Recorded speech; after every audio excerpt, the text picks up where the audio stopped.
Hey guys, thank you everyone for attending our webinar, "Tis the Season to Unwrap Strategies for Your 2021 Holiday Campaigns." Before we get started, we just have a few housekeeping items to cover, and then we can get the webinar underway. We're happy to field any questions you might have on any of the content. Please feel free to place them in the question area of our GoToWebinar panel, and we'll address them at the end during our Q&A session. If there are any questions we're not able to address in the allotted time, we'll follow up directly after the webinar. Please note this webinar is being recorded and will be shared shortly after we end. And with that said, let's get started.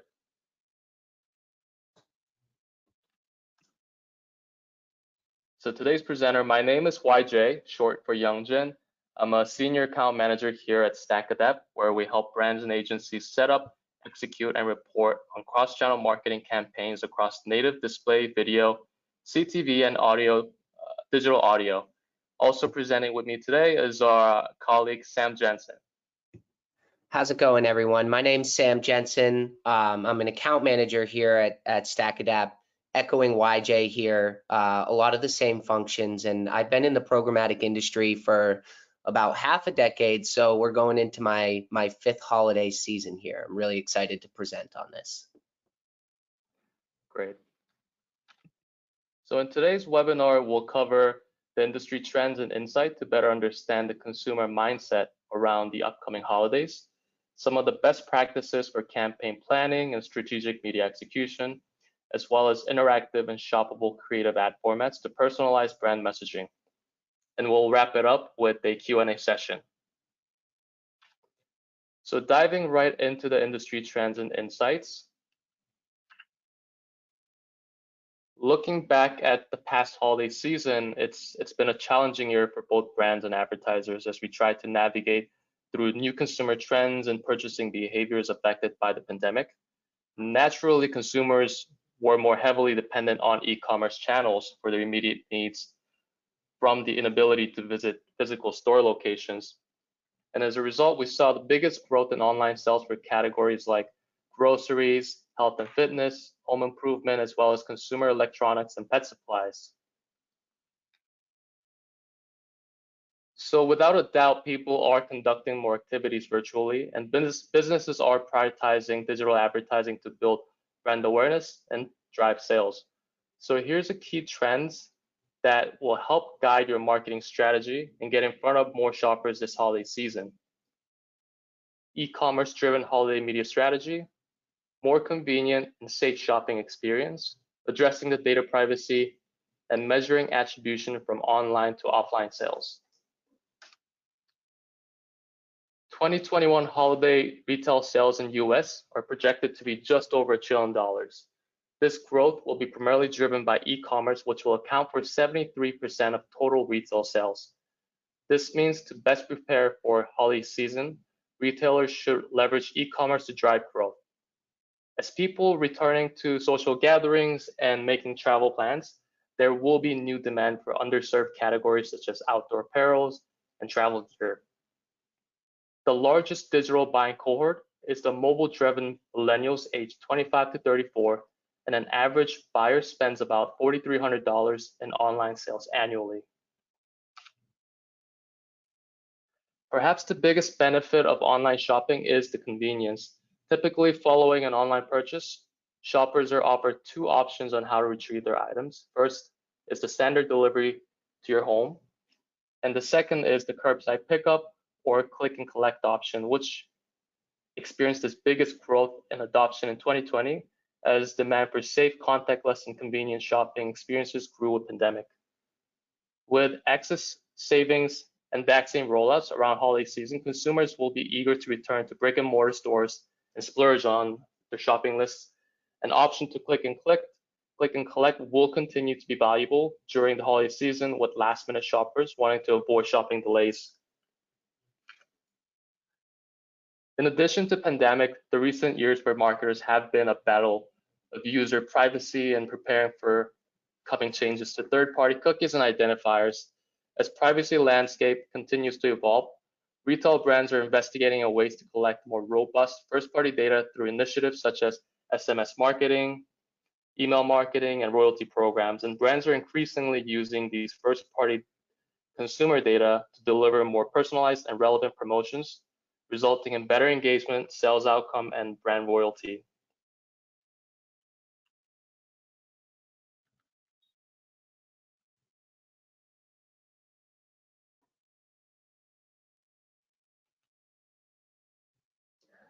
And lastly, attributing revenue to marketing touchpoints is one of the biggest challenges marketers face.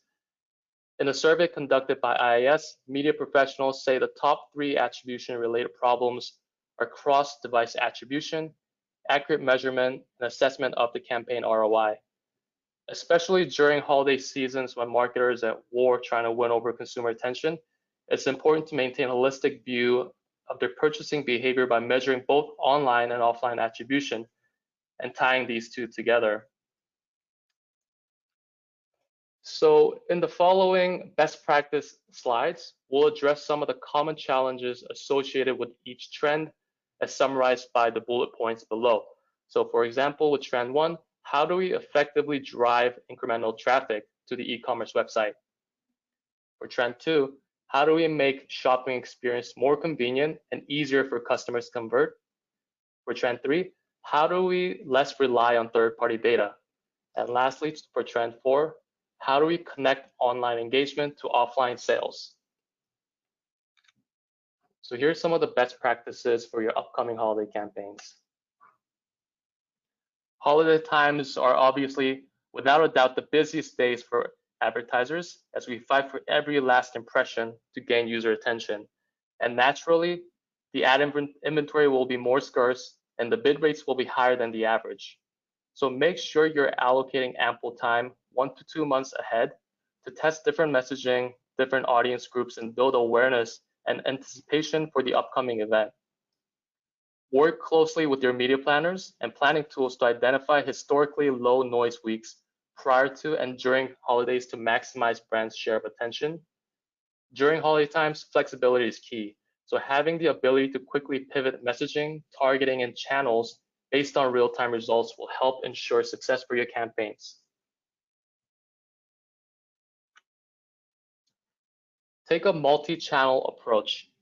Make sure you're not hyper-focusing on a single channel as you'll quickly exhaust the audience pool. If you're, for example, a consumer electronics brand, leverage video, CTV, audio to place your ads on content like product reviews, unboxing, and podcast discussions around upcoming product launches. Leverage both short form and long form ad formats to drive brand awareness and educate consumers about your product. And then you can leverage display and native banners to place your ads on content such as top reviewed gadgets, best-selling products, or last-minute gift ideas to reach users who are in market and searching for gift ideas to help guide their conversions. Each channel serves a different purpose and KPI, and when they work in harmony, you're able to build a well-balanced media plan for your holiday campaign. Here's a perfect example of how you can reach customers in market and actively searching for gift ideas. By using contextual targeting, you can set specific keywords or phrases like best sustainable coffee beans and great gifts to ensure your ad is only served on online content that captures the exact intent. Historically, we've seen contextual targeting tactics deliver far greater conversion rate than the standard third-party data segments. We always say it's all about reaching the right audience at the right time and place with the message that resonates. So reach the right user by segmenting different audience groups, whether it's demographics or personal interests. Don't be afraid to A/B test to find out what the best performing cohorts are. The right place, ensure your brand is activated cross-channel to increase user touch points as well as brand exposure, because this will allow you to identify the quickest path to conversion. The right message, make sure you're A/B testing different ad messaging and formats, and capitalize on creative ways to convey messages via interactive and shoppable ad formats across multiple screens. And right time, control when and how often your ads are being delivered. Advertisers need to carefully monitor day parting to identify key days and time frame customers are most susceptible to your messaging and be efficient with number of ad exposures needed. So now that we've covered some of the media planning and activation best practices, Sam will talk a little bit about measurement and attribution. Thanks, YJ. Yeah, I think, measurement and attribution is obviously going to be a very important component to your strategy and really closes the entire loop for what you're trying to do, because, we could reach the right person at the right time with the right message, but the fact of the matter is, there are things that happen offline that we would not be able to measure without some type of attribution. Right? And so you want to maximize the effectiveness of your campaigns by closing that loop. The first thing I want to cover here is brand lift studies. I think YJ kind of alluded to this earlier, but with data privacy coming into the mainstream, it's going to be paramount to start collecting responses and data and sentiment from your customers. I think you see a lot of big companies like even SAP's Qualtrics doing something like this, where they're collecting that zero-party data volunteered by the customer, in order to better advise businesses on how to advertise to them or just make their customer journey a more seamless process. So one way to do that is measuring brand lift. Obviously, a number of providers do that out there. StackAdapt, ComScore, Upwave, and Moat, in addition to some of those bigger providers you might have heard of, Nielsen, for example. In terms of brand lift, the things you can collect from there is not just ad recall. It doesn't have to be a simple yes or no to remembering an ad. You could also have some type of question that is poised towards a sentiment towards a product, or maybe towards a combination of products. Any way that you can collect that data and act upon it. A lot of these brand lift providers will give you measurement in real time. The custom reporting is available. And then, with providers like StackAdapt, obviously adjusting recency and retargeting pools is a big thing that you would want to do, just so you could hit the user as soon as they were exposed to an actual ad. In terms of other features that these brand lift studies provide, like I said, collecting your first party data, you can measure ad recall, but you can also take away some insights that might inform you or influence you to pivot your strategy. In terms of sales lift too, sorry YJ, I just wanted to cover sales lift as well very quickly. Another way to kind of track whether your return on investment is effective, because obviously, like I said, not everything's going to be attributed online. So you want to maximize your actual results. You want to show actually the effectiveness that you're driving digitally. All right, now we can move on. Thanks, YJ. And on that note, I think the holiday season is going to be very e-commerce focused, as we spoke about. But that doesn't mean that the importance of a store is waning away anytime soon. I think you're going to see stores in general just start to pivot towards more of a convenience feel and something that is a continuation of the digital or e-commerce experience. Things like click to order, pick up. Even bigger retailers like Amazon have started to do these like pay list checkouts. But regardless, the point I'm trying to make is that the importance of a store doesn't quite go away. There's something intangible to being able to go in store and leave the same day with the product you want. So that said, you definitely want to be also measuring foot traffic around the store, because that is a great way to show you, okay, this user was exposed to an ad and now their device is within the vicinity of the store.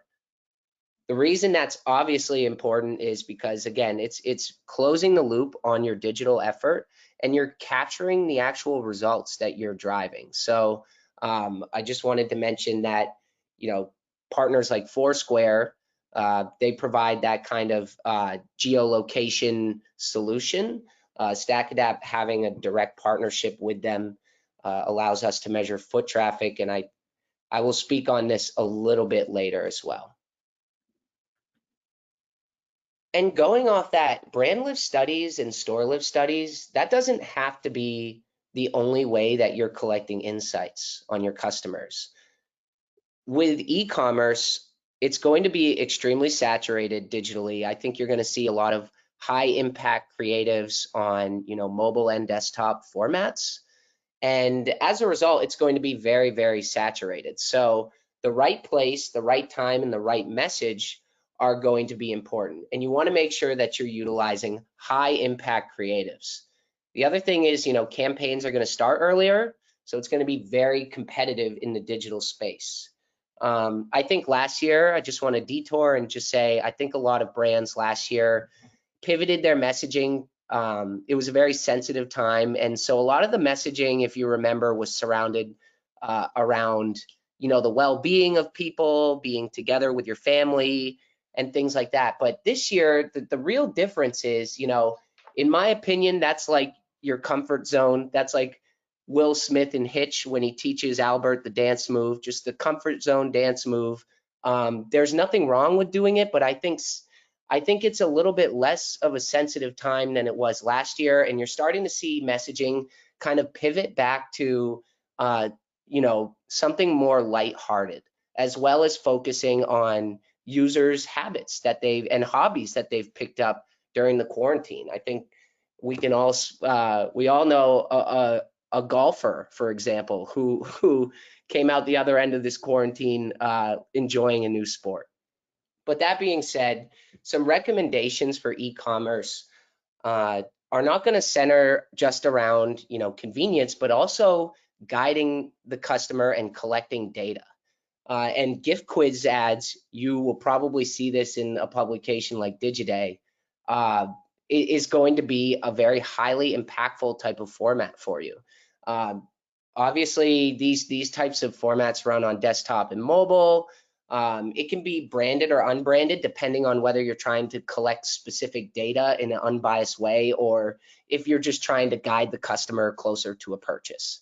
And the other cool thing with these creatives is based on the responses, you can collect users into separate retargeting pools for future campaigns. And again, the real driver here in effectiveness is the ability to guide the customer along. I think I speak for everybody in the webinar when I say the holidays are a time of indecision with shopping. Obviously, we have to get our loved ones something, but what do we get them? How do we know what to buy? What combinations of products do these stores recommend? It can be really stressful and time consuming. So a way to eliminate that is a gift quiz ad, where you can kind of give the customer recommendations on what to buy, and you make their job that much easier. So that way, when they go in the store, they know what to look for, or they'll just order it directly off the site. And the same thing goes for shoppable video ads. In terms of that convenience factor, again, people just want the ability to, I think creatives that provide the ability to drive a user closer to a conversion or a purchase are going to be paramount here. And that's kind of how you're going to stand out amidst the holiday clutter that we will see. Another way to do that is shoppable video ads. And again, these run on desktop and mobile formats. Definitely more ideal for desktop, I would say, just because I think in terms of purchasing different items, for example, and in certain verticals, it makes the most sense. Like, for example, if you're buying home and garden goods, you're likely going to kind of browse online for additional information there and less when you're on the go. And I just wanted to note that Home Depot kind of leveraged this type of advertising as well during the 2020 season. And again, they did something as basic as a click to pick up system, and they saw a lot of success navigating the pandemic. But other verticals these are good for: retail, consumer packaged goods, or healthy living. The The third type of creative that I wanted to go over is more of a prospecting focused one. So it's interesting because dynamic countdown ads are intended to drive a user to a purchase, right? It's increasing that urgency. There's a clock ticking down. You need to get this sale before it ends. But at the same time, it's a great prospecting effort if you start it out ahead of time. If you look at this example with the Black Friday sale, there's 81 days left. So if I'm a user, maybe that's not so urgent right now at the moment. But if we were to retarget them, right? So we've prospected them now, and let's say, you know, we're getting into the 10 days left mark. If we're retargeting these people over time, they're going to see that clock basically ticking down, and it's going to be a reminder to your website visitors of why they should not wait to take action.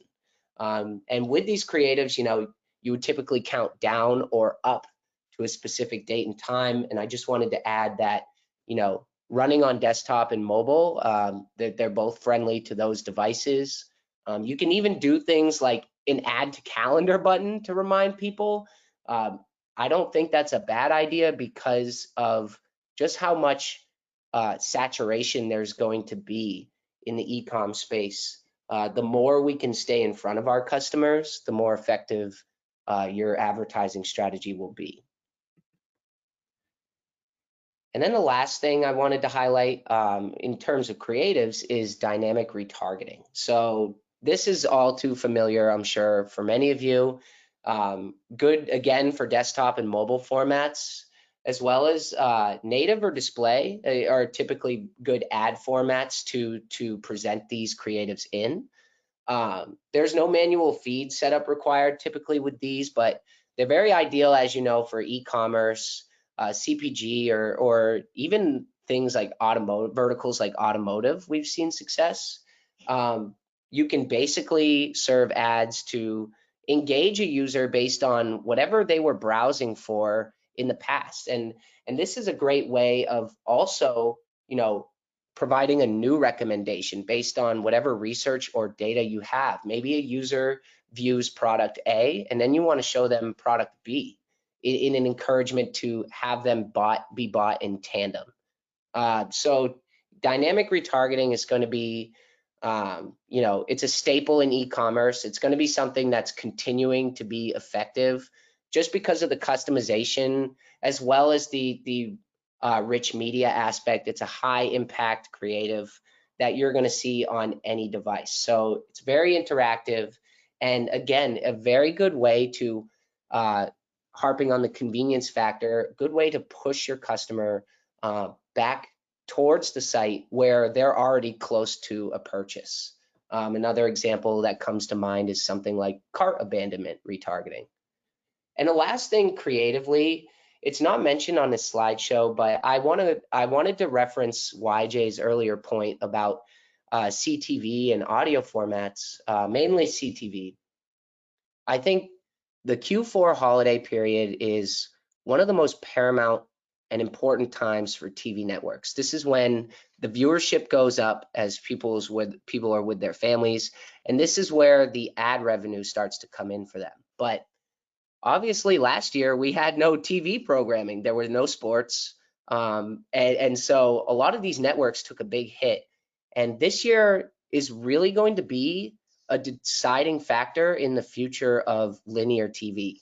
I think a lot of linear networks, actually I don't think, Digiday actually posted about how a lot of linear networks are looking to pivot their strategy to a blended deal where they're also advertising via OTT.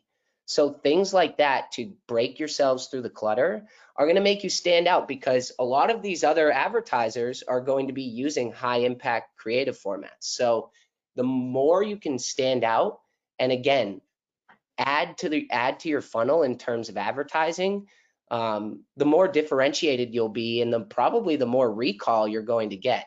But yeah, I just wanted to call out that a lot of linear TV networks are starting to look towards digital solutions as well. And this pandemic has kind of pushed them off that proverbial ledge they've been standing on for a long time. So I wanted to highlight that as a video creative or something like an audio creative can can break you through that clutter, more so in tandem with your high impact creatives.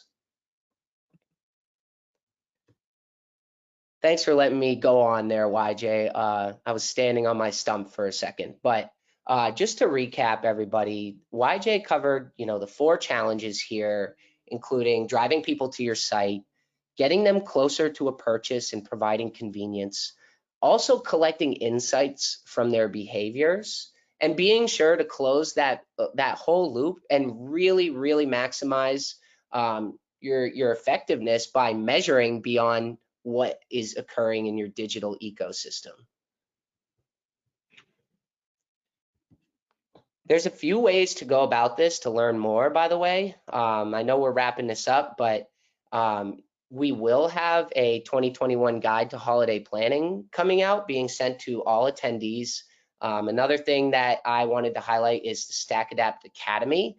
We also have tons of strategies, like mini modules that revolve around strategy or setup that's vertical specific, and recommendations around things like dynamic retargeting, for example. And the last thing I wanted to highlight here is that, all of the stuff we covered today, it can be achieved via the StackAdapt platform. So I know I'm plugging the platform right now, but a lot of this can be done with a very low barrier to entry. I think, we've struggled, or in the past, I know agencies that have struggled with, or brands that have struggled with brand lift, for example, just because some solutions are so expensive, or they want to try new channels and pivot, but they're stuck in a contract and cannot do so. StackAdapt really just tries to offer that flexibility for you. If you need to change your message in a matter of 24 hours in your creatives, like that, it's very easy to do. And again, in terms of an omni-channel solution, as well as having that offline measurement, StackAdapt is also able to provide all of that in real time.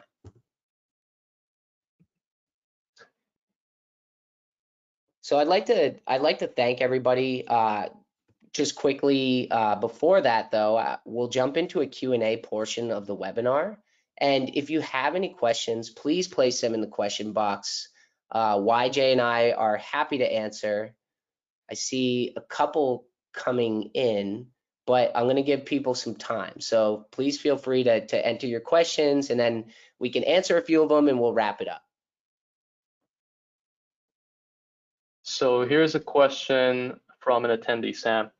Does StackAdapt offer placements for CTV, and what kind of inventory is available? I'm glad that question did come up. I'm glad that my CTV spiel wasn't all in vain. Yeah, so StackAdapt does offer CTV, and there's tons of inventory available, and it's growing. So some examples of some providers we work with, beyond just Fox or the ESPNs of the world, we work with providers like Fubo, A&E Networks, ABC.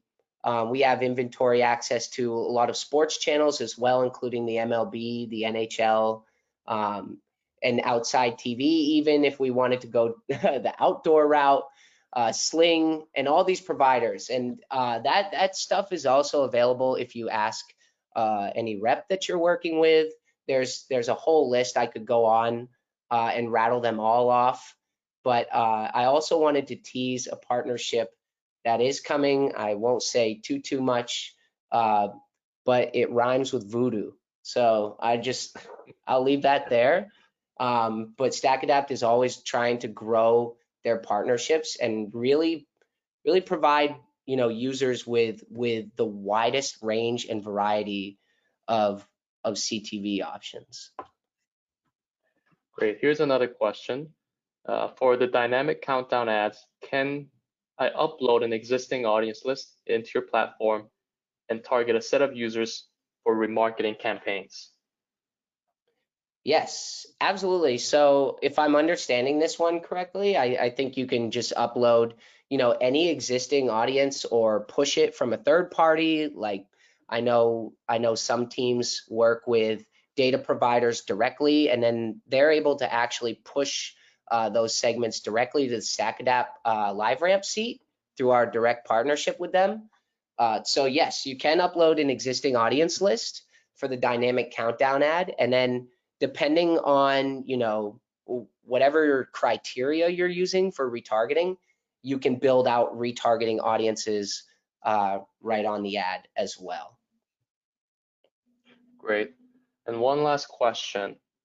Does StackAdapt have any minimums or contracts we need to sign to test out the platform? Yeah, so I think I might have just jumped over that on the last slide, but in terms of minimums, no, there's no minimums. There's no trade desk-esque contracts. There's really nothing you need other than a plan, and then we can help you get that set up rather quickly. So I think honestly, beyond just the minimums, I would say the speed to market is a big benefit to using a solution like StackAdapt.